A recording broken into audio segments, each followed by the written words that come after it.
വിവിധ മേഖലകളിൽ മികവ് പുലർത്തിയവർക്കും മികച്ച ഗ്രന്ഥശാലകൾക്കും കേരള സ്റ്റേറ്റ് ലൈബ്രറി കൗൺസിൽ നൽകിവരുന്ന പുരസ്കാരങ്ങൾ നവംബർ 20-ന് വിതരണം ചെയ്യും. ഭാരവാഹികൾ വാർത്താസമ്മേളനത്തിലാണ് ഇക്കാര്യം അറിയിച്ചത്. പുരസ്കാര വിതരണം മന്ത്രി ആർ ബിന്ദു നിർവഹിക്കും.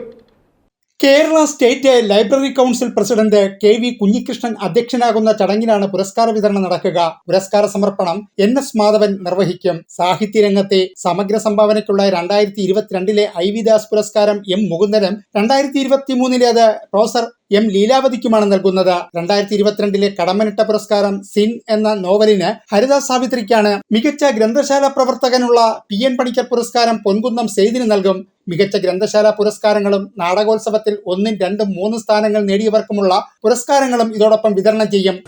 സംസ്ഥാന ലൈബ്രറി കൗൺസിലിന്റെ സാഹിത്യ പുരസ്കാരവും സിൻ എന്ന നോവലിനാണ് നൽകുന്നത്. പിന്നെ ഉള്ളത് കുറച്ച് പുരസ്കാരങ്ങൾ നമ്മുടെ ഏറ്റവും മികച്ച ഗ്രന്ഥശാല പ്രവർത്തകൻ സംസ്ഥാനത്തെ കോട്ടയം സ്വദേശിയായിട്ടുള്ള ശ്രീ പൊൻകുന്നം സെയ്ദിനാണ്. അത് PN പണിക്കർ പുരസ്കാരമാണ് നൽകുന്നത്. സമാധാനം പുരസ്കാരം എന്ന പേരിൽ ഏറ്റവും മികച്ച ബാല സംഘത്തിൻ്റെ പ്രവർത്തനം നടത്തുന്ന ബാലവേദി പ്രവർത്തനം നടത്തുന്ന എറണാകുളം നോർത്ത് കാസർഗോഡ് ലൈബ്രറിക്കാണ്.